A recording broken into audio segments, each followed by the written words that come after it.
வலைகளை பயன்படுத்த ஆதரவாகவும் எதிர்ப்பு தெரிவித்தும் கடலூர், மயிலாடுதுறை, நாகை சுற்றுவட்டார பகுதி மீனவ கிராமங்களில் போராட்டம் வெடித்தது.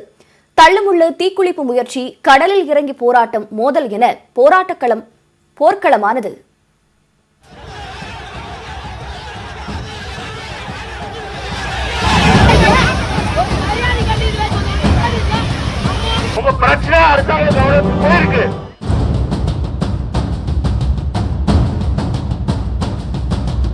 சுருக்குமடி வலை மீதான தடையை நீக்கக் கோரி கடலில் படகுகளுடன் மீனவர்களும், தேவனாம்பட்டினம் வெள்ளி கடற்கரையில் திரளான மீனவ குடும்பங்களும் போராட்டத்தில் ஈடுபட்டனர். சுனாமிக்கு பிறகுதான் 15 வருஷத்துக்கு மேலே ஆயிடுச்சு நாங்கள் இந்த தொழில் செஞ்சுட்டு இருக்கோம். ஆரம்பத்தில் வந்து ஒரு போட் அப்படி தான் வந்தது.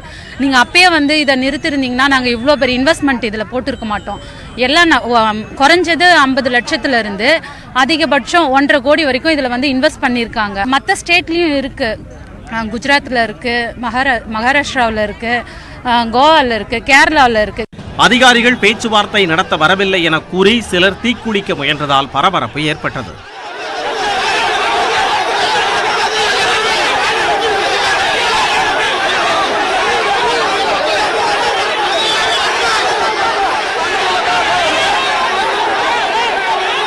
திடீரென கடலில் இறங்கி போராடிய பெண்களை போலீசார் கரைக்கு அழைத்து வந்தனர்.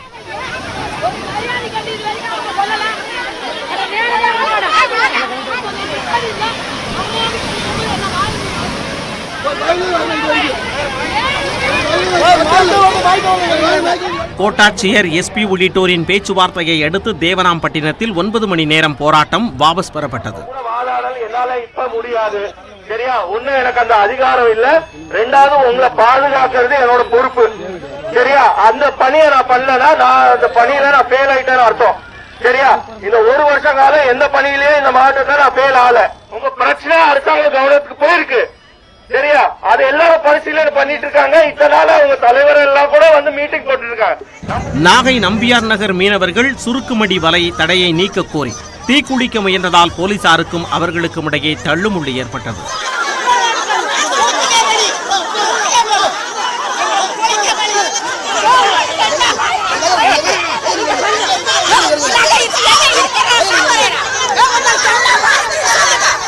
மயிலாடுதுறை மாவட்டம் பூம்புகார் சுற்றுவட்டார மீனவ கிராம மக்கள் சுருக்குமடி வலை பயன்படுத்துவதற்கு ஆதரவாக உண்ணாவிரத போராட்டம் நடத்தி வருகின்றனர். 32 வருஷமா பண்ணிட்டு இருக்கோம். அன்னைக்கு யாருமே எந்த தடையும் எந்த ஆபத்தும் இருக்கிறதா எங்களுக்கு சொல்லவே இல்லை. ஆனா இன்னைக்கு தான் எங்களுக்கு பாதிப்புன்னு சொல்றாங்க. எங்களுக்கு இந்த சுருக்கு வலை இல்லைன்னா நாங்க சொல்றாங்களே விவசாயிங்க தற்கொலை பண்ணிக்கிறாங்க இல்லையா, அதே மாதிரி நாங்களும் தற்கொலை பண்ணிக்க வேண்டிய சூழ்நிலை தான் வரும். திருமுல்லை வாசலில் நடைபெற்ற உண்ணாவிரத போராட்டத்திற்கு ஆதரவாக வியாபாரிகள் கடைகளை அடைத்தனர். சுருக்குமடி வலையில் பிடித்து டன் கணக்கிலான சிறிய மீன்கள் கீழே கொட்டுவதில்லை எனவும், நீரோட்டத்தில் வரும் மீன்களை மட்டுமே பிடிப்பதாகவும் அப்பகுதி மீனவர்கள் கூறுகின்றனர். இழுவலையால் நிறைய ஒரு டன் மீன் இழுவலை மீன் பிடிக்கிறாங்க. அது 250 கிலோ தான் அவங்க விற்பனை பண்ணுறாங்க. பாக்கி எல்லா மீனுமே அது ஒரு அழிஞ்சு போகிற அளவுக்கு கொண்டாந்து பாதிக்கப்படுத்துகிறாங்க. அந்த அளவுக்கு எங்களுடைய தொழில் இல்லை. நீர்வட்டத்தில் மேலே வர்ற மீனை மட்டும்தான் எங்களை பார்த்து பிடிக்க முடியும். அதனால் தயவுசெய்து அரசாங்கமும் மற்ற இதை சுருக்கோலை எடுக்கக்கூடாதுன்னு இருக்கின்ற அந்த கிராமங்களும், அதுவும் எங்கள் இனத்தவர்கள் நாங்களும் குறை சொல்லலை. அவங்களையும் எங்களுக்கு ஒரு நல்ல ஒத்துழைப்பு தருமாறு, இந்த 4 மாதங்கள் தொழில் செய்வதற்கு ஒத்துழைப்பு தருமாறு அரசையும். மயிலாடுதுறை தரங்கம்பாடியில் எதிர்ப்பு தெரிவித்தும், சந்திரப்பாடியில் ஆதரவாகவும் போராட்டம் நடந்த நிலையில் மாவட்ட ஆட்சியர் இருதரப்பையும் பேச்சுவார்த்தைக்கு அழைத்ததால் தற்காலிகமாக போராட்டம் கைவிடப்பட்டது. கலெக்டர் ஐயா பேச்சுவார்த்தை நடத்தியிருக்காங்க. திங்கட்கிழமை அன்னைக்கு எங்களுக்கு நல்ல பதிலாக சொல்றேன்னு சொல்லியிருக்காங்க. நாங்கள் லட்சக்கணக்கில் போட்டு இந்த முதலீடு பண்ணி இந்த தொழிலை பண்ணிட்டு இருக்கோம். நீண்ட காலமாக சுருக்குமடி வலைக்கு தடை இருந்தாலும் கடலூரில் கடந்த சில நாட்களாக அந்த வலையில் பிடிக்கப்பட்டவை என கூறி மீன்களுடன் வாகனங்களையும் அதிகாரிகள் பறிமுதல் செய்து வருகின்றனர். இதனால் சுருக்குமடி வலை ஆதரவு எதிர்ப்பு அலை மீண்டும் விஸ்வரூபம் எடுத்துள்ளது. சுருக்குமடி வலை மீதான தடையை நீக்க முடியாது என மீன்வளத்துறை அமைச்சர் ஜெயக்குமார் திட்டவட்டமாக தெரிவித்திருக்கிறார். அந்த சுருக்குமடி வலையின் பின்னணி பற்றி இப்போது பார்க்கலாம். சுருக்குமடி, இரட்டைமடி வலைகளை பயன்படுத்தி மீன் பிடிக்கும் போது சிறிய மீன் குஞ்சு கூட தப்ப முடியாத அளவிற்கு ஒரே நேரத்தில் மிகப்பெரிய மீன் கூட்டமே வலையில் சிக்கும். இதனால் மீன்வளம் கடுமையாக பாதிக்கப்படுகிறது.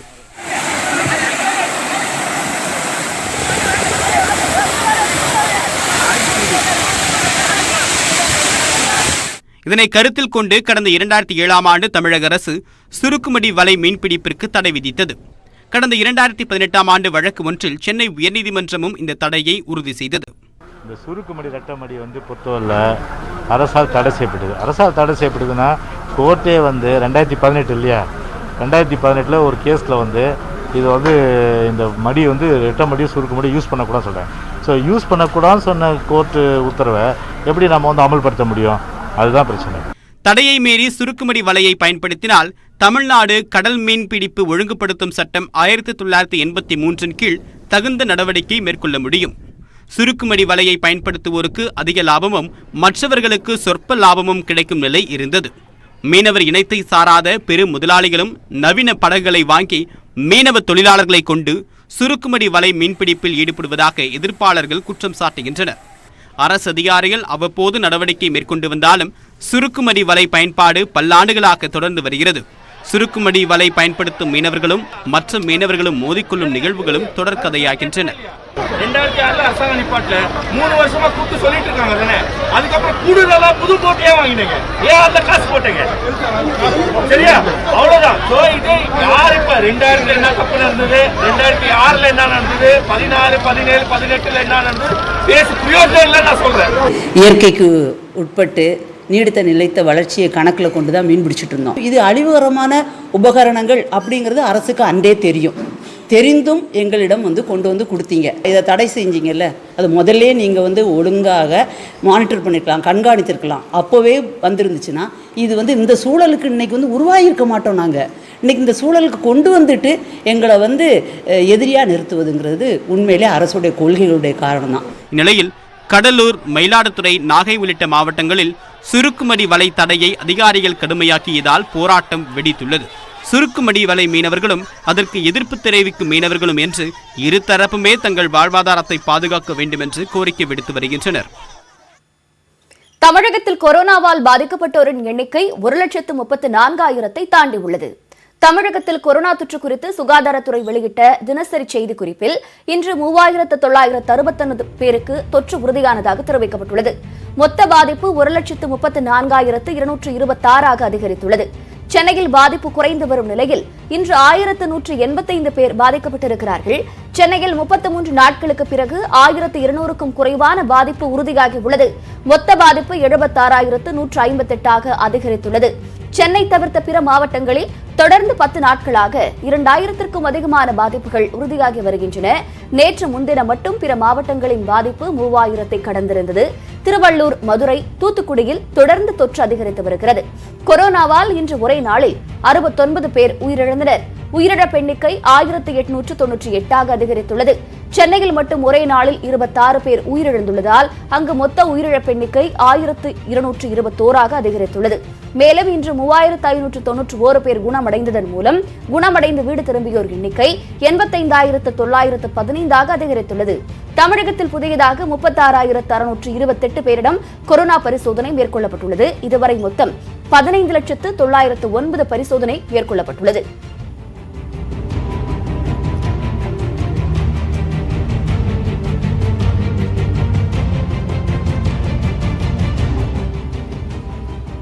தமிழகத்தில் அனைத்து மாவட்டங்களில் புதியதாக தொற்று கண்டறியப்பட்டுள்ளது. சென்னையை தவிர்த்து 11 மாவட்டங்களில் 100க்கும் அதிகமானவர்களுக்கு கொரோனா தொற்று கண்டறியப்பட்டுள்ளது. திருவள்ளூரில் ஒரே நாளில் 347 பேருக்கு தொற்று உறுதிப்படுத்தப்பட்டுள்ளது. இதனால் திருவள்ளூரில் கொரோனாவால் பாதித்தவர்களின் எண்ணிக்கை 6,421 அதிகரித்துள்ளது. மதுரையில் 278 பேருக்கும், செங்கல்பட்டில் 237 பேருக்கும், தூத்துக்குடியில் 175 பேருக்கும், கன்னியாகுமரியில் 133 பேருக்கும், தேனியில் 119 பேருக்கு புதியதாக கொரோனா தொற்று கண்டறியப்பட்டுள்ளது. கடந்த சில நாட்களாக பாதிப்பு குறைந்து காணப்பட்ட சேலத்தில் ஒரே நாளில் 136 பேர் கொரோனாவால் பாதிக்கப்பட்டிருக்கிறார்கள். அதேபோல திருச்சி, தஞ்சை, திருவாரூர், புதுக்கோட்டை உள்ளிட்ட டெல்டா மாவட்டங்களிலும் கொரோனா தொற்று தொடர்ந்து அதிகரித்து வருகிறது. சென்னையை தவிர்த்து பிற மாவட்டங்களின் சோதனைகளை அதிகரித்ததால் தொற்று எண்ணிக்கை அதிகம் தெரிய வருவதாக நோய் தொற்று நிபுணர் அஸ்வின் கூறியிருக்கிறார். சென்னையில் இருந்து சென்றாலும் தளர்வு காலங்களில் கட்டுப்பாடுகளை கடைபிடிக்காவிட்டால் தொற்று அதிகரித்துள்ளதாக அவர் தெரிவித்துள்ளார். இப்ப பாத்தீங்கன்னா பிறர் மாவட்டங்கள்லயும் இந்த டெஸ்டுகளை அதிகமாக்கி இருக்காங்க கவர்மெண்ட். சென்னையை சார்ந்த மற்ற டிஸ்ட்ரிக்ட்ஸ்ல மாவட்டங்கள்ல இருந்து அதிகமாக கேஸ் பதிவாகிட்டு இருக்கு. நீங்க வீட்டை விட்டு வெளியில போய் திருப்பி வீட்டுக்குள் நுழையிற வரைக்கும் கட்டாயம் மாஸ்கை உபயோகப்படுத்தணும். சோஷியல் டிஸ்டன்சிங் கட்டாயம் மெயின்டைன் பண்ணணும். At least 2 metre distance. இப்ப சைனாவில் சுத்தமாக இல்லை அப்படின்னு சொல்லக்கூடிய நிலைமை வந்திருக்கு. சோ அதனால இது கட்டாயம் முடியும். நம்ம மக்கள் பாத்தீங்கன்னா கொஞ்சம் சோஷியல் ரெஸ்பான்சிபிலிட்டி எடுத்து நம்ம எல்லாரும் சேர்ந்து இதை பண்ணோம்னா கட்டாயம் இதை நம்ம சமுதாயத்திலிருந்து அகற்றலாம்.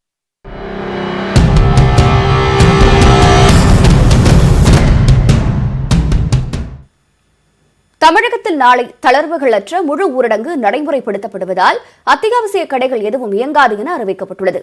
உணவு டெலிவரி சேவைகளும் இருக்காது என கூறப்பட்டுள்ளது. தமிழகத்தில் கொரோனா பாதிப்பு நாளுக்கு நாள் அதிகரித்து வருகிறது. எனவே கொரோனா பரவலை கட்டுப்படுத்த பல்வேறு நடவடிக்கைகளை எடுத்து வரும் தமிழக அரசு ஞாயிற்றுக்கிழமை தோறும் தளர்வுகள் இல்லாத முழு ஊரடங்கை அமல்படுத்தி வருகிறது. அதன்படி நள்ளிரவு முதல் 24 மணி நேரத்திற்கு எவ்வித தளர்வுகளுமற்ற முழு ஊரடங்கு தமிழகத்தில் உள்ள அனைத்து மாவட்டங்களிலும் அமலுக்கு வருகிறது. இதனால் அத்தியாவசிய தேவைகளான பால், மருந்து கடைகளை தவிர மளிகை, காய்கறி, இறைச்சி உள்ளிட்ட அனைத்து கடைகளும் அடைக்கப்பட்டிருக்கும்.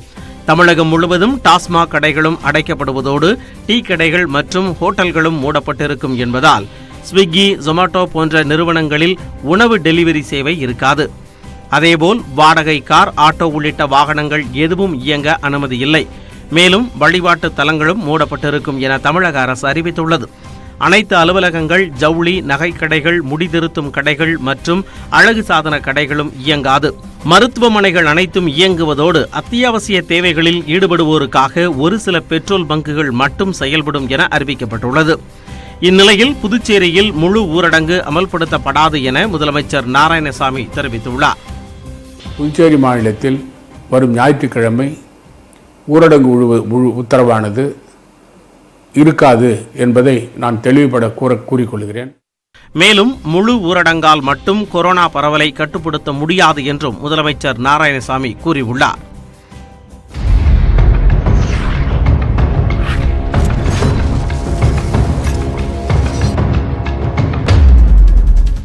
இனி செய்திகளை சுருக்கமாகவும் விரைவாகவும் தரும் எக்ஸ்பிரஸ் செய்திகளை பார்க்கலாம்.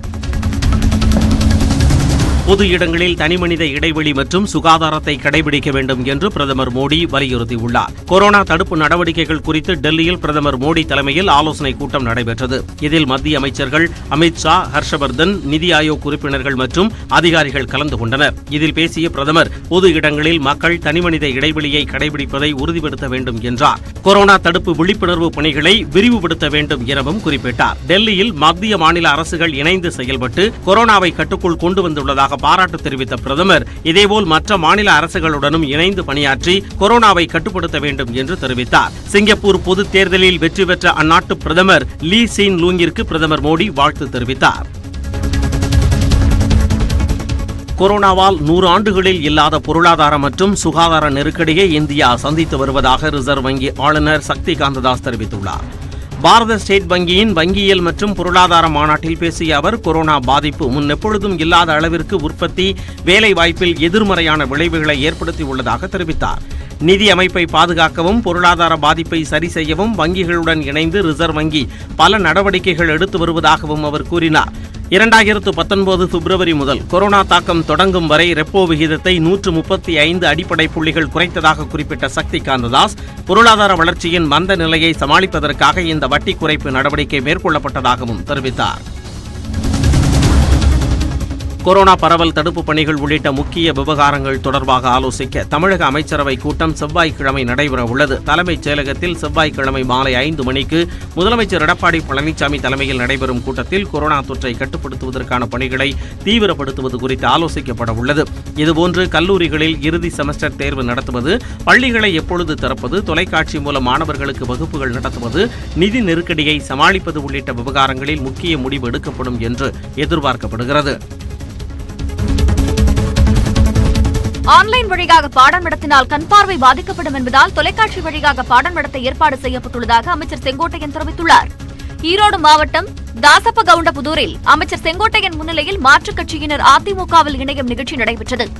பின்னர் செய்தியாளர்களை சந்தித்த அமைச்சர் ஆன்லைன் மூலம் அரசு பள்ளி மாணவர்களுக்கு பாடம் நடத்தினால் கண் பார்வை பாதிக்கப்படும் என்றும் அதனால் தொலைக்காட்சிகள் மூலம் பாடம் நடத்த ஏற்பாடு செய்யப்பட்டுள்ளதாக விளக்கம் அளித்தார். கல்வி கற்றுத்தர 10 தொலைக்காட்சிகள் தயார் நிலையில் இருப்பதாக அமைச்சர் செங்கோட்டையன் கூறினார்.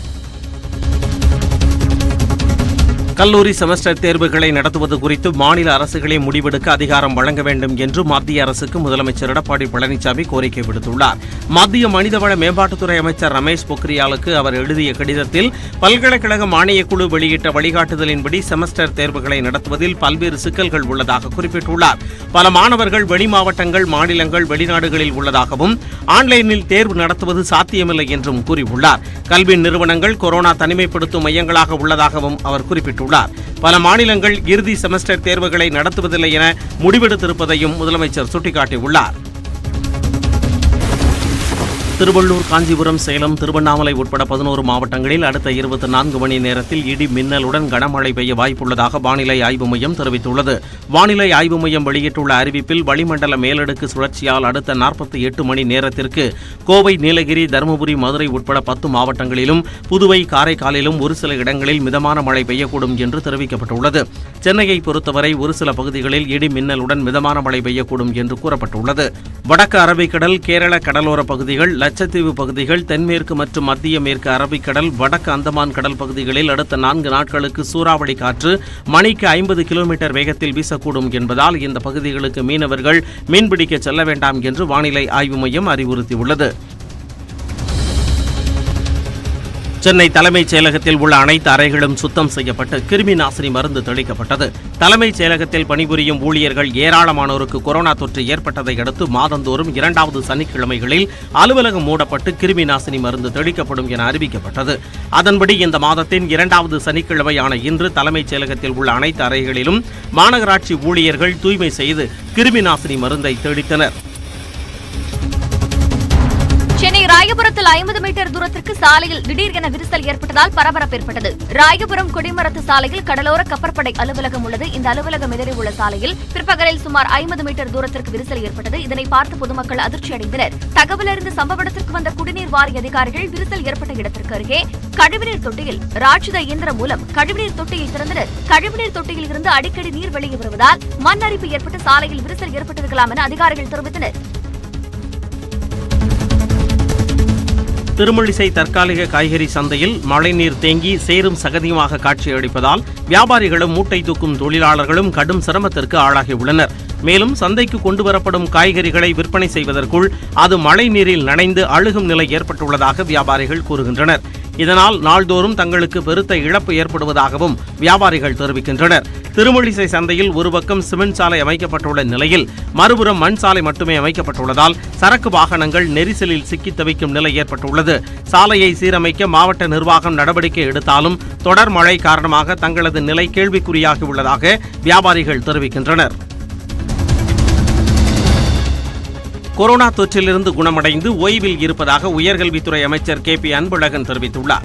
சென்னை ராமாபுரத்தில் தனியார் மருத்துவமனையில் உள்ள அவரின் உடல்நிலையில் பின்னடைவு ஏற்பட்டதாக சமூக வலைதளங்களில் தகவல் பரவியது.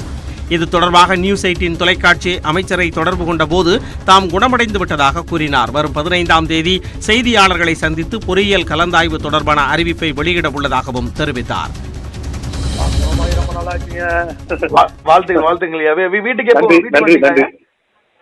வீட்டுக்கு வரல, வீட்டுக்கு கொஞ்சம் எல்லாம் டிஸ்ட்ரிக்ட்ல இருந்து வந்துருவாங்க கும்பல்ன்றதுனால வீட்டுக்கு வரல. சரிங்க, ஒரு 1 வீக் ரெஸ்ட் எடுத்துட்டு வரலான்ட்டு இங்கே இருக்கேன். ஹாஸ்பிட்டல் குணமாயிட்டீங்க, பட் 1 வீக் ரெஸ்ட் எடுத்து வரலான்னு இல்லைங்க. ஹாஸ்பிட்டல் ஐசி வார்டுலயோ எங்கேயும் இல்ல. அவங்க பின்னாடி வந்து கெஸ்ட் ஹவுஸ் மாதிரி ஒரு ரூம் இருக்கு. ஓகே, அங்க நீங்க பாட்டு ரெஸ்ட் இருக்கீங்க. ஓகே ஓகே ஓகே, அந்த கெஸ்ட் ஹவுஸ்ல தங்கிட்டு இருக்காங்க. சரி, கம்ப்ளீட்லி ஆல்ரைட், நீங்க பக்கா ஆல்ரைட், எந்த பிரச்சனையும் இல்ல. அமைச்சர் விரைவில் வீடு திரும்புவார் என எதிர்பார்ப்பதாக தனியார் மருத்துவமனையும் தெரிவித்துள்ளது. MLAக்கள் அமைச்சர்களுக்கு கொரோனா வந்தாலும் மக்கள் பணியில் ஈடுபடுவதை நிறுத்த மாட்டோம் என்று வருவாய்த்துறை அமைச்சர் RB உதயகுமார் தெரிவித்தார். மதுரை மாவட்டம் திருமங்கலத்தில் அரசு ஆண்கள் மேல்நிலைப் பள்ளியில் கொரோனா சோதனை மருத்துவ முகாமை தொடங்கி வைத்த பின்னர் செய்தியாளர்களிடம் பேசிய அவர், மதுரையில் கொரோனா வார்டுகளில் புதிதாக 1000 பேருக்கு பிராணவாயு செலுத்தும் வகையில் ஆக்சிஜன் சிலிண்டர்கள் தயார் நிலையில் உள்ளதாக கூறினார்.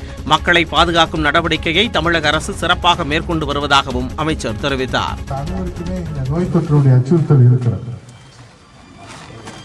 இந்த நோய் தொற்றினுடைய அச்சுறுத்தல் இருக்கிற காரணத்தினாலே நாம் கடமையை விட்டுவிட்டோ அல்லது இந்த பணிகளிலிருந்து நாம் விலகி நிற்க முடியாது. மறைந்த நடிகர் சுஷாந்த் சிங் ராஜ்புத் போலவே உள்ள சச்சின் திவாரி என்பவருடைய வீடியோ இணையத்தில் வேகமாக பரவி வருகிறது. நடை உடை பாவனை என அவரது செயல்பாடுகள் சுஷாந்த் சிங் போலவே அமைந்துள்ளது. இதனால் இன்ஸ்டாகிராமில் பதிவிட்டுள்ள சச்சின் திவாரியின் வீடியோ இணையத்தில் அதிகமாக பகிரப்பட்டு வருகின்றன.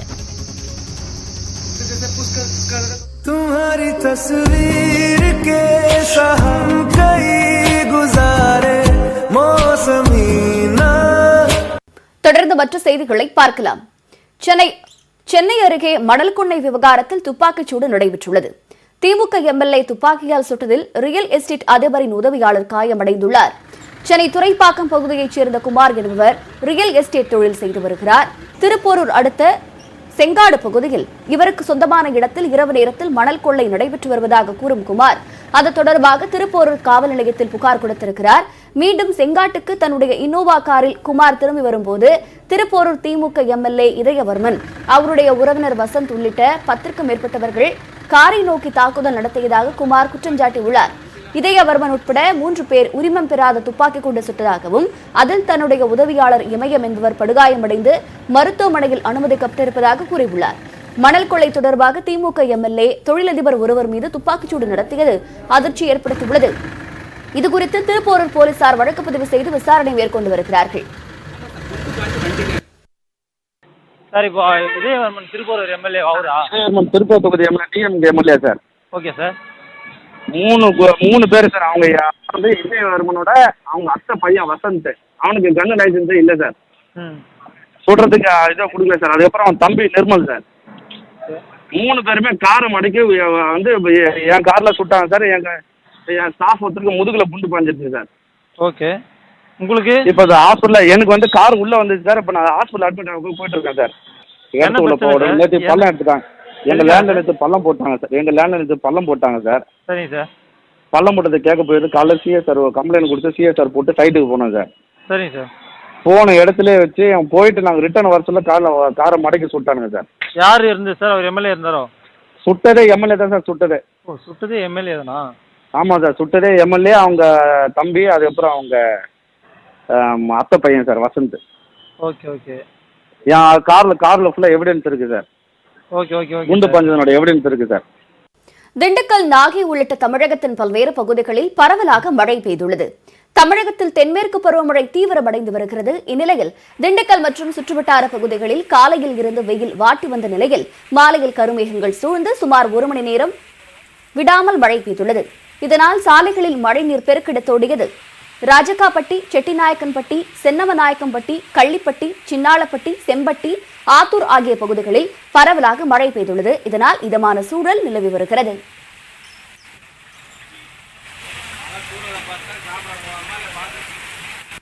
இதேபோல நாகை மாவட்டத்தின் பல்வேறு இடங்களில் இடையுடன் கூடிய கனமழை பெய்துள்ளது. பூவை தேடி, காமேஸ்வரம், விழுந்தமாவடி, வேட்டைக்காரன் இருப்பு, திருப்பூண்டி, திருமணங்குடி உள்ளிட்ட இடங்களில் பெய்த மழையால் வெப்பம் தணிந்து குளிர்ச்சியான சூழல் ஏற்பட்டது. மழையால் விவசாயிகள் மகிழ்ச்சியடைந்துள்ளனர்.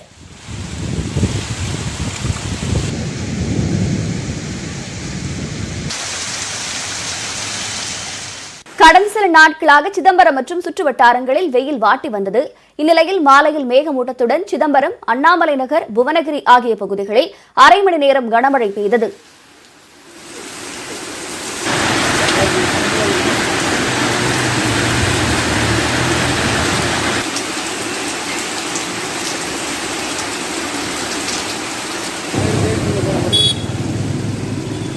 இதேபோல தூத்துக்குடி மாவட்டம் கோவில்பட்டி மற்றும் சுற்று வட்டாரங்களில் சுமார் 1 மணி நேரம் இடி மின்னலுடன் கூடிய கனமழை பெய்துள்ளது. கடந்த சில நாட்களாக கோவில்பட்டி பகுதிகளில் மழை பரவலாக பெய்து வருகிறது.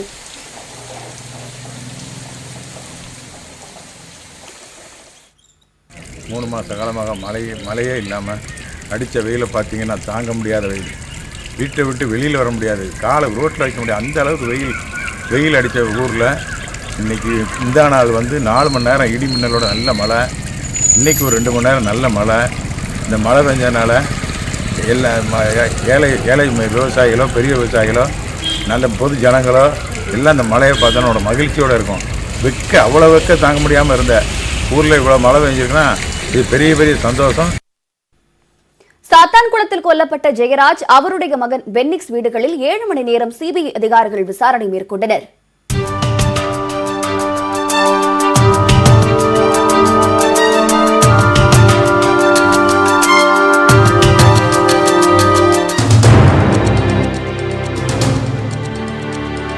சாத்தான்குளம் தந்தை மகன் கொலை தொடர்பாக சிபிஐ அதிகாரிகள் விசாரணையை தொடங்கியுள்ளனர். இதனால் வழக்கு விசாரணை தொடர்பாக சிபிசிஐடி அதிகாரிகளின் விசாரணை அறிக்கை மதுரை மாவட்ட நீதிமன்றத்தில் தாக்கல் செய்யப்பட்டது.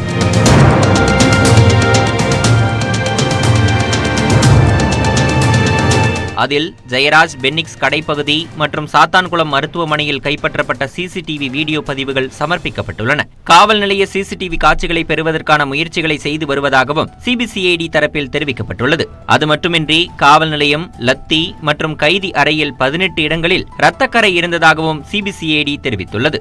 இதையடுத்து சாத்தான்குளத்தில் ஜெயராஜ் பென்னிக்ஸ் வீட்டில் 7 பேர் கொண்ட சிபிஐ அதிகாரிகள் விசாரணை நடத்தினர். ஜெயராஜின் மனைவி செல்வராணி, அவரது மகள்கள், அவர்களது வழக்கறிஞர், உறவினர்கள் உள்ளிட்டோரிடம் அதிகாரிகள் விசாரணை மேற்கொண்டனர். காலை 11:30 மணி அளவில் தொடங்கிய விசாரணை 5 மணி நேரத்திற்கும் மேலாக நீடித்தது.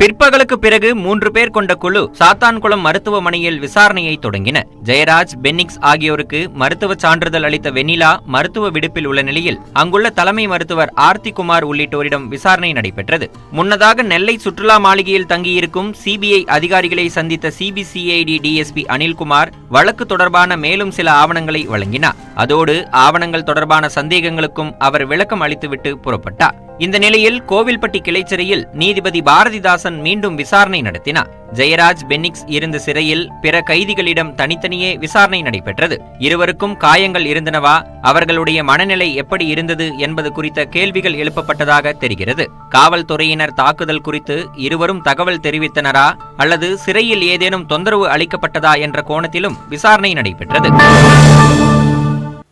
இதனிடையே சாத்தான்குளம் அரசு மருத்துவமனையில் 2 மணி நேரம் விசாரணையை முடித்த பிறகு மீண்டும் ஜெயராஜ் வீட்டிற்கு 3 பேர் கொண்ட அதிகாரிகள் விரைந்தனர். பின்னர் மாலை 6:30 மணியளவில் சுமார் 7 மணி நேரம் விசாரணை நடைபெற்றது. முன்னதாக ஜெயராஜ் வீட்டில் விசாரணைக்கிடையே மதிய உணவை அவர்களது வீட்டிற்கு கொண்டு வரச் சொல்லி சிபிஐ அதிகாரிகள் உணவருந்தினர்.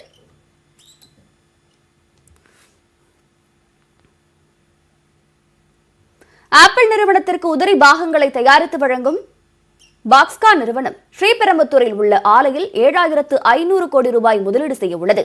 இதனால் 6000 பேருக்கு வேலைவாய்ப்பு கிடைக்க வாய்ப்புள்ளது. சென்னை அருகே ஸ்ரீபெரும்புத்தூரில் உள்ள ஃபாக்ஸ்கான் ஆலையில் ஆப்பிள் நிறுவனத்திற்கான உதிரி பாகங்கள் தயாரிக்கப்பட்டு வருகின்றன. ஐபோன் மாடலான XR ஸ்மார்ட் போனும் இங்கே தயாரிக்கப்படுகிறது. இந்த ஆலையில் 7500 கோடி ரூபாயை முதலீடு செய்ய ஃபாக்ஸ்கான் திட்டமிட்டிருக்கிறது. இதன் மூலம் 6000 பேருக்கு வேலை கிடைக்கும். கொரோனா பரவல் தொடர்பாக அமெரிக்கா, சீனா இடையே வர்த்தக போர் நீடித்து வருகிறது. இதனால் வர்த்தகம் பாதிப்பால் சீனாவிலிருந்து கொஞ்சம் கொஞ்சமாக வெளியேற ஆப்பிள் நிறுவனம் திட்டமிட்டிருக்கிறது. அதனால் ஒப்பந்த அடிப்படையில் ஐபோன்களை தயாரித்துக் கொடுக்கும் ஃபாக்ஸ்கான் நிறுவனத்தை சீனாவிற்கு வெளியே தயாரிப்பு பணிகளை செய்ய ஆப்பிள் நிறுவனம் கேட்டுக்கொண்டிருக்கிறது. அதன் அடிப்படையிலேயே ஃபாக்ஸ்கான் நிறுவனம் தனது ஸ்ரீபெரும்புதூர் ஆலையில் அடுத்த 3 ஆண்டுகளுக்குள் 7500 கோடி ரூபாயை முதலீடு செய்ய திட்டமிட்டிருக்கிறது. சீனாவில் தயாரான ஆப்பிள் செல்போன்கள் இனி ஸ்ரீபெரும்புத்தூரிலேயே உற்பத்தி செய்யப்படும். சீனா மீது அதிருப்தியில் இருக்கும் நாடுகளை கண்டறிந்து அவற்றிடம் முறையாக அணுகியதன் பலனாகவே தமிழகத்தில் ஃபாக்ஸ்கான் நிறுவனம் 7500 கோடி ரூபாய் முதலீடு செய்ய முன்வந்திருப்பதாக அமைச்சர் மாஃபா பாண்டியராஜன் தெரிவித்திருக்கிறார். தமிழ்நாட்டில் அடுத்த $1 பில்லியன் கிட்டத்தட்ட ஒரு 7600 கோடி இன்னைக்கு இன்வெஸ்ட் பண்ணுறாங்க. 6000 பேருக்கு வேலை வாய்ப்பு சொல்லியிருக்காங்க. சைனாவில் இருக்கிற இன்வெஸ்ட்மெண்ட்ஸை முதல்ல எடுக்கக்கூடிய நாடு எதுனா தைப்பே தான். ஏன்னா தைப்பே எங்களுக்கு சொந்தம்னு இன்னும் கூட உரிமை கொண்டாடிட்டு இருக்கு சைனா ஆனால் அதே நேரத்தில் 1 country 2 systems சொல்லி ஒரு நாடு இரு முறைகள்னா ஒரு பக்கம் ஜனநாயகம், ஒரு பக்கம் கம்யூனிசம்ன்ற மாதிரி வச்சு பண்ணணும்னு சொல்லி அவங்கள நிறைய யூனிட்ஸை தைப்பேயிலிருந்து சைனாக்குள்ளே கொண்டு போச்சு சைனா அந்த டைத்தில். அப்படிங்கிறப்ப இந்த நேரத்தில் முதல்ல அங்கேருந்து வெளியே வரக்கூடியவங்க இவங்கள தான் இருப்பாங்கன்ற எண்ணம். அதுவும் ஆப்பிள் கம்ப்யூட்டர்ஸ் இவங்களோட கிளையண்ட், ஃபாக்ஸ்கானோட கிளையண்ட் ஆப்பிள். இந்த முதலீட்டின் மூலம் இந்தியாவில் அதிகமாக ஐபோன்கள் தயாரானால் இறக்குமதி குறைந்து விலை குறையவும் வாய்ப்பிருக்கிறது. வரும் காலங்களில் ஐபோன்களை வெளிநாடுகளுக்கு இங்கிருந்தே ஏற்றுமதி செய்யவும் ஆப்பிள் நிறுவனம் திட்டமிட்டிருப்பதாக தெரிகிறது. திருவண்ணாமலை மாவட்டம் செங்கம் அருகே 8 மாத கர்ப்பிணியை கணவர் வீட்டார் அடித்துக் கொன்றதாக கூறி பெண் வீட்டார் மறியலில் ஈடுபட்டனர். செங்கம் அடுத்த மேல்பள்ளிப்பட்டையைச் சேர்ந்த மணிகண்டன் சோபனா தம்பதிக்கு 3 பெண் குழந்தைகள் இருக்கும் நிலையில் சோபனா கர்ப்பமாக இருந்தார். வயிற்று வலி என ஆரம்ப சுகாதார நிலையம் அழைத்துச் செல்லப்பட்டவர் வரும் வழியிலேயே இறந்துவிட்டதாக மருத்துவர்கள் கூறினர். அவர் கொலை செய்யப்பட்டதாக உறவினர்கள் குற்றம் சாட்டினர். மணிகண்டன் கைதான நிலையில் சம்பந்தப்பட்ட அனைவரையும் கைது செய்ய கோரி உடலை வாங்க மறுத்து மறியல் நடைபெற்றது. அப்போது பெண் வீட்டார் மணிகண்டன் வாகனத்தை அடித்து நொறுக்கி தீ வைத்த நிலையில் அதில் ஒருவர் தீக்குளிக்க முயன்றார்.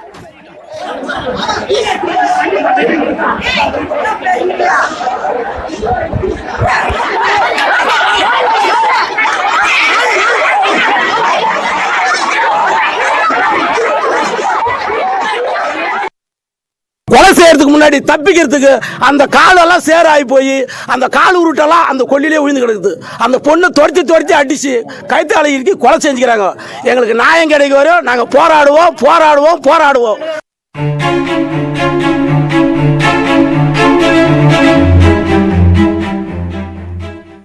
சீனாவின் குறைந்த செலவில் செயற்கைக்கோள்களை விண்ணிற்கு கொண்டு செல்ல தயாரிக்கப்பட்ட நவீன ராக்கெட் வெடித்து சிதறி உள்ளது.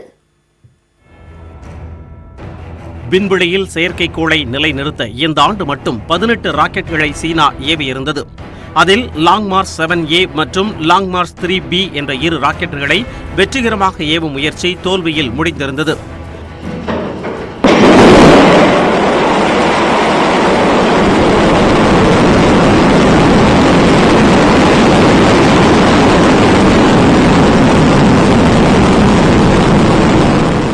இந்த சூழலில்தான் குவைசோ 11 என்ற ராக்கெட்டை ஏவ திட்டமிடப்பட்டிருந்தது.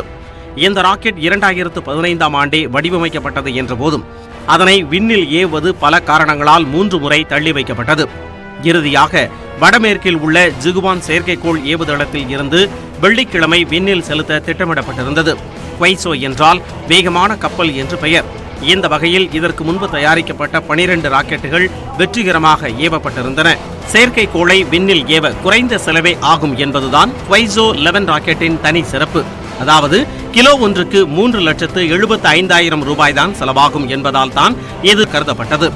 அந்த வகையில் இந்திய நேரப்படி காலை 9:47 மணிக்கு 2 செயற்கைக்கோள்களுடன் விண்ணில் ஏவப்பட்டது குவைசோ 11 ராக்கெட்.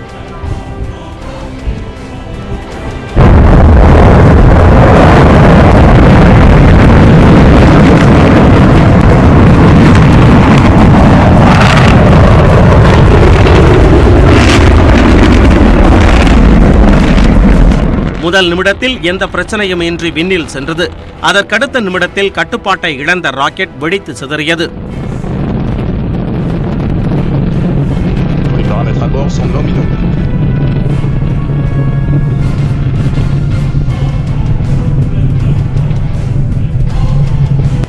கோளாறு காரணமாக ராக்கெட் வெடித்து சிதறியிருக்கலாம் என கூறப்படுகிறது. இதனால் சென்டிஸ்பேஸ் 1S2 மற்றும் கோஃபேன் 02E செயற்கைக்கோளை விண்ணில் நிலைநிறுத்தும் முயற்சி தோல்வியில் முடிந்துள்ளது. தோல்விக்கான காரணம் குறித்து விரிவான விசாரணைக்கு உத்தரவிடப்பட்டுள்ளது. கேரள தங்கக்கடத்தல் வழக்கில் தேடப்படும் குற்றவாளியான ஸ்வப்னா அரசு நிறுவனத்தின் திட்டத்தில் போலி சான்றிதழ் கொடுத்து சேர்ந்தது எப்படி என விசாரணை துவங்கியுள்ளது. கேரள அரசின் தகவல் தொழில்நுட்ப நிறுவனத்தின் கீழ் உள்ள ஸ்பேஸ் பக் திட்டத்தில் ஸ்வப்னா பணிபுரிந்து வந்தார். தனியார் வேலைவாய்ப்பு நிறுவனமான பிரைஸ் வாட்டர் ஹவுஸ் கூப்பர்ஸ் எனப்படும் BWC நிறுவனமே அவரை பணிக்கு தேர்வு செய்திருந்தது. அதற்கான நேர்காணலில் மகாராஷ்டிராவின் லோனேரில் உள்ள அம்பேத்கர் தொழில்நுட்ப பல்கலைக்கழகத்தில் பிகாம் பயின்றதாக சான்றிதழை ஸ்வப்னா அளித்திருக்கிறார். ஆனால் தங்களது பல்கலைக்கழகத்தில் ஸ்வப்னா படிக்கவில்லை என்றும் அந்த சான்றிதழ் போலியானது என்றும் அந்த பல்கலைக்கழக நிர்வாகம் தெரிவித்துள்ளது. இந்நிலையில் ஸ்வப்னா அளித்த கல்விச் சான்று விவரங்களை சரிபார்க்காமல் பணியில் சேர்த்தது எப்படி என PWC நிறுவனத்திடம் விளக்கம் கேட்கப்பட்டுள்ளது. விசாரணைக்கு பிறகு அந்த நிறுவனத்தின் மீது நடவடிக்கை எடுக்கவும் சட்ட ஆலோசனை கேட்கப்பட்டுள்ளது. ஸ்வப்னா நியமனம் தொடர்பான அனைத்து கோப்புகளையும் முதலமைச்சர் அலுவலகம் கேட்டுள்ளது. அதே நேரம் ஸ்வப்னாவின் கல்வி தகுதி உள்ளிட்ட பின்னணி குறித்து விஷன் டெக்னாலஜி என்ற நிறுவனம் மூலம் ஆய்வு செய்ததாகவும் சந்தேகப்படும்படியாக எதுவும் இல்லை எனவும் VWC தெரிவித்துள்ளது. 13 கோடியே 50 லட்சம் மதிப்புள்ள தங்கம் கடத்தப்பட்ட வழக்கில் ஸ்வப்னா முன்ஜாமீன் கோரி நீதிமன்றத்தில் ஏற்கனவே மனு தாக்கல் செய்துள்ளார். சென்னையில் ஊரடங்கு விதிகளை மீறும் அத்தியாவசிய பொருட்கள் விற்பனை கடைகளுக்கு 14 நாட்களுக்கு சீல் வைக்கப்படும் என்று மாநகராட்சி ஆணையர் எச்சரிக்கை விடுத்திருக்கிறார்.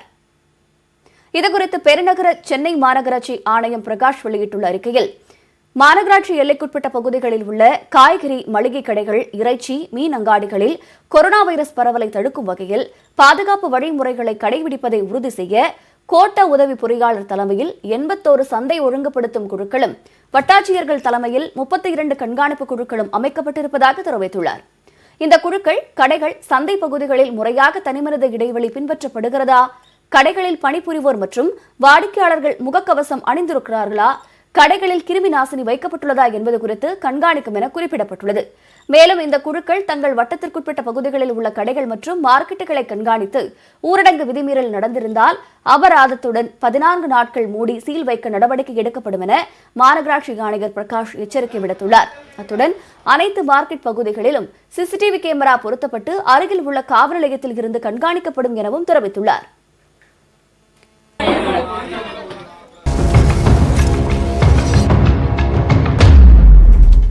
இந்த செய்திகளை எக்ஸ்பிரஸ் செய்திகளாக பார்க்கலாம். கொரோனா பரவல் மற்றும் அரசியல் நிலவரங்கள் குறித்து காங்கிரஸ் எம்பிக்களுடன் அந்த கட்சியின் தலைவர் சோனியா காந்தி காணொலி காட்சி மூலம் ஆலோசனை மேற்கொண்டார். கொரோனா பரவலை தடுக்க மத்திய அரசு போதிய நடவடிக்கை எடுக்கவில்லை என காங்கிரஸ் உள்ளிட்ட எதிர்க்கட்சிகள் தொடர்ந்து விமர்சித்து வருகின்றன. இந்நிலையில் வரும் நாடாளுமன்ற கூட்டத்தொடரில் மத்திய அரசிற்கு நெருக்கடி கொடுப்பது குறித்து எம்பிக்களுடன் சோனியா காந்தி ஆலோசனை மேற்கொண்டதாக கூறப்படுகிறது. மேலும் கொரோனா பரவலை தடுக்க மத்திய அரசு எடுத்து வரும் நடவடிக்கைகள், பெட்ரோல் டீசல் விலை உயர்வு, எல்லை பிரச்சினை ஆகியவற்றை நாடாளுமன்றத்தில் எழுப்புவது குறித்து விவாதிக்கப்பட்டதாக தகவல்கள் வெளியாகியுள்ளன. ஜம்மு காஷ்மீர் மாநிலத்தில் உள்ள குப்வாரா மாவட்டத்தில் பாதுகாப்பு படையினர் நடத்திய துப்பாக்கிச் சூட்டில் 2 தீவிரவாதிகள் கொல்லப்பட்டனர். துகாம் செக்டாரில் அதிகாலையில் தீவிரவாதிகள் நடமாட்டம் இருப்பதாக கிடைத்த தகவலை அடுத்து அப்பகுதியில் பாதுகாப்பு படையினர் ரோந்து சென்றனர். அப்போது இரு தரப்பிற்கும் இடையே துப்பாக்கிச் சண்டை நடைபெற்றது. இதில் 2 தீவிரவாதிகள் கொல்லப்பட்டதாக இந்திய ராணுவம் தரப்பில் தெரிவிக்கப்பட்டுள்ளது. விகாஸ் துபேயின் நெருங்கிய கூட்டாளி ராம்விலாஸ் திரிவேதி என்பவர் மும்பையில் கைது செய்யப்பட்டுள்ளார். உத்தரப்பிரதேச மாநிலத்தில் 8 போலீசாரை சுட்டுக் கொன்ற வழக்கில் நேற்று முன்தினம் ரவுடி விகாஸ் துபே கைது செய்யப்பட்டார். கான்பூரில் நேற்று விசாரணைக்கு அழைத்துச் செல்லும்போது தப்பிக்க முயன்ற விகாஸ் துபேவை போலீசார் சுட்டதில் சிகிச்சை பலனின்றி உயிரிழந்தார். இந்த வழக்கில் ஏற்கனவே விகாஸின் நெருங்கிய கூட்டாளிகள் 5 பேர் சுட்டுக் கொல்லப்பட்ட நிலையில் தானையில் பதுங்கியிருந்த மற்றொரு நெருங்கிய கூட்டாளியான அரவிந்த் என்ற குட்டன் ராம்விலாஸ் திரிவேதி என்பவரும் கைது செய்யப்பட்டனர். மேலும் அவரது வாகன ஓட்டுநர் சோனு திவாரியையும் மகாராஷ்டிரா மாநில தீவிரவாத தடுப்பு படை போலீசார் கைது செய்தனர். மத்திய பிரதேச மாநிலம் பெதுல் மாவட்டத்தின் கெரியா என்ற கிராமத்தில் காதலித்த பெண்ணையும் வீட்டில் பார்த்த பெண்ணையும் ஒரே மேடையில் இளைஞர் ஒருவர் திருமணம் செய்து கொண்டுள்ளார். சந்தீப் என்ற இளைஞர் போபாலில் படிக்கும் பொழுது இளம்பெண் ஒருவரை காதலித்து வந்துள்ளார். இந்நிலையில் சந்தீப் வீட்டில் அவருக்கு வேறு ஒரு பெண்ணை திருமணம் செய்ய பெண் பார்த்துள்ளனர். வேறு ஒரு பெண்ணை சந்தீப் காதலிப்பதாக கூறிய நிலையில் 2 பெண்களையும் திருமணம் செய்து கொள்வதாக கூறினார். உற்றார் உறவினர்கள் புடைசூழ ஒரே மணமேடையில் 2 பெண்களையும் கரம் பிடித்தார் சந்தீப். இந்த திருமணத்திற்கு 2 பெண்களுமே சம்மதம் தெரிவித்துள்ளனர். இதுகுறித்து மாவட்ட நிர்வாகம் விசாரித்த போது இருவருக்கும் சம்மதம் என்பதால் எந்த புகாரும் எழவில்லை என அதிகாரிகள் கூறியுள்ளனர். இந்தியாவில் கடந்த 2018ஆம் ஆண்டு புலிகளின் எண்ணிக்கை குறித்து நடத்தப்பட்ட கணக்கெடுப்பு கின்னஸ் உலக சாதனை புத்தகத்தில் இடம்பெற்றுள்ளது. இதுகுறித்து மத்திய சுற்றுச்சூழல் துறை அமைச்சர் பிரகாஷ் ஜவடேகர் விடுத்திருக்கக்கூடிய ட்விட்டர் செய்தியில், புலிகளின் எண்ணிக்கை இரட்டிப்பாக்க மத்திய அரசு நிர்ணயிக்கப்பட்ட இலக்கு 4 ஆண்டுகளுக்கு முன்பே எட்டப்பட்டு விட்டதாக கூறியுள்ளார். இந்தியாவில் புலிகளை எண்ணுவதற்கு கடைபிடிக்கப்பட்ட நடைமுறை வெற்றி அடைந்திருப்பதாகவும், மற்ற நாடுகளை ஒப்பிடுகையில் புலிகள் குறித்த கணக்கெடுப்பு எடுப்பதற்காக அதிக அளவிலான கண்காணிப்பு கேமராக்களை நிறுவியதே கின்னஸ் உலக சாதனைக்கு காரணம் என்றும் அவர் தெரிவித்துள்ளார். 2014இல் 2226ஆக இருந்த புலிகளின் எண்ணிக்கை 2018இல் 2927ஆக அதிகரித்துள்ளது. முன்னாள் அமைச்சரும் கவிஞருமான நாவலர் நெடுஞ்செழியன் மற்றும் சுதந்திர போராட்ட வீரர் அழகு முத்துக்கோனின் பிறந்தநாளை முன்னிட்டு திமுக சார்பில் சென்னை அண்ணா அறிவாலயத்தில் மரியாதை செலுத்தப்பட்டது. திமுக தலைவர் மு.க. ஸ்டாலின் தலைமையில் நடைபெற்ற நிகழ்ச்சியில் இவர்களின் படத்திற்கு மலர் தூவி மரியாதை செலுத்தப்பட்டது.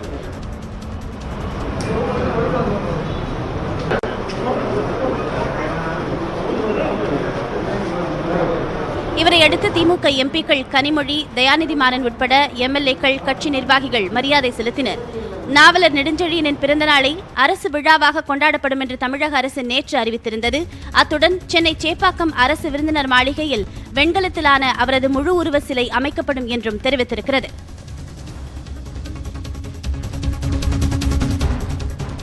ஈரானில் சிக்கித் தவித்த தமிழக மீனவர்களை தாயகம் மீட்டு வர உதவிய மத்திய வெளியுறவுத்துறை அமைச்சர் ஜெய்சங்கருக்கு முதலமைச்சர் எடப்பாடி பழனிசாமி நன்றி தெரிவித்துள்ளார்.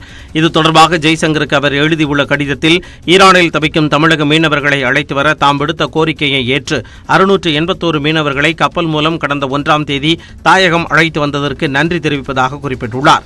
இதேபோன்று கப்பலில் இடப்பற்றாக்குறையால் ஈரானிலிருந்து தாயகம் திரும்ப முடியாமல் உள்ள 40 மீனவர்களை சிறப்பு விமானம் மூலம் விரைவில் அழைத்து வர நடவடிக்கை எடுக்க வேண்டும் என்று முதலமைச்சர் கேட்டுக் கொண்டுள்ளார். சென்னையில் கடந்த 2 மாதங்களில் மருத்துவ முகாம்கள் மூலம் மட்டும் 11,404 பேருக்கு கொரோனா தொற்று கண்டறியப்பட்டுள்ளதாக மாநகராட்சி தெரிவித்துள்ளது. சென்னையில் உள்ள 15 மண்டலங்களில் நாள்தோறும் மருத்துவ முகாம்கள் நடத்தப்பட்டு பொதுமக்களின் உடல்நிலை பரிசோதிக்கப்பட்டு வருகிறது. அதன்படி மே 8ஆம் தேதி முதல் கடந்த 8ஆம் தேதி வரையான 2 மாத காலத்தில் 15,236 மருத்துவ முகாம்கள் நடத்தப்பட்டு 9,66,038 பேருக்கு பரிசோதனை செய்யப்பட்டுள்ளது. அதில் அறிகுறியுடன் காணப்பட்ட 43,970 பேருக்கு கொரோனா சோதனை மேற்கொண்டதில் 11,404 பேருக்கு தொற்று உறுதி செய்யப்பட்டுள்ளது. கொரோனா வைரஸால் பாதிக்கப்பட்ட நபர்களை மருத்துவ முகாம்கள் மூலம் எளிதில் அடையாளம் கண்டு சிகிச்சை அளிக்க முடிவதாக மாநகராட்சி அதிகாரிகள் தெரிவிக்கின்றனர். புதுவையில் சட்டமன்ற உறுப்பினர் பதவியிலிருந்து தனவேல் நீக்கப்பட்டதை எதிர்த்து முதலமைச்சர் மற்றும் சபாநாயகரின் உருவ பொம்மைகள் எரிக்கப்பட்டன.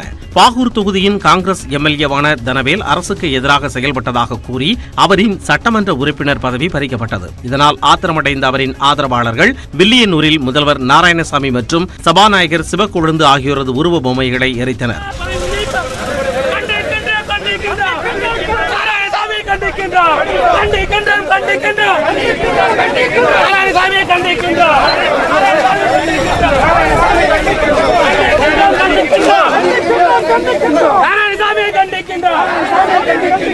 இதுகுறித்து பேசிய புதுச்சேரி அதிமுக சட்டமன்ற தலைவர் அன்பழகன், காங்கிரஸ் கட்சியின் உட்கட்சி பூசல் வெளியே வந்துள்ளதாகவும் சொந்த கட்சியின் எம்எல்ஏ ஆதரவை அரசு இழந்திருப்பதாகவும் விமர்சித்தார். இதனை கருத்தில் கொண்டு நாராயணசாமி அரசு மெஜாரிட்டியை நிரூபிக்க துணைநிலை ஆளுநர் கிரண்பேடி உத்தரவிட வேண்டும் எனவும் வலியுறுத்தினார். கோவை மாவட்டம் தொண்டாமுத்தூர் அருகே விவசாய நிலத்தில் புகுந்த 15 அடி நீளமுள்ள ராஜநாகத்தை வனத்துறையினர் மீட்டு அடர்ந்த காட்டிற்குள் விட்டனர். நரசிம்மபுரம் பகுதியில் உள்ள விவசாய நிலத்தில் ராஜநாகம் புகுந்துள்ளதாக வனத்துறையினருக்கு தகவல் கிடைத்தது. இதனையடுத்து சம்பவ இடத்திற்கு வந்த வனத்துறை ஊழியர்கள் 15 அடி நீளமுள்ள ராஜநாகத்தை மீட்டனர். பின்னர் அதனை சிறுவாணியில் உள்ள அடர்ந்த காட்டிற்குள் விட்டனர். இந்த ராஜநாகம் ஏற்கனவே 2 முறை அப்பகுதியில் உள்ள விவசாய நிலங்களில் இருந்து பிடிக்கப்பட்டது குறிப்பிடத்தக்கது.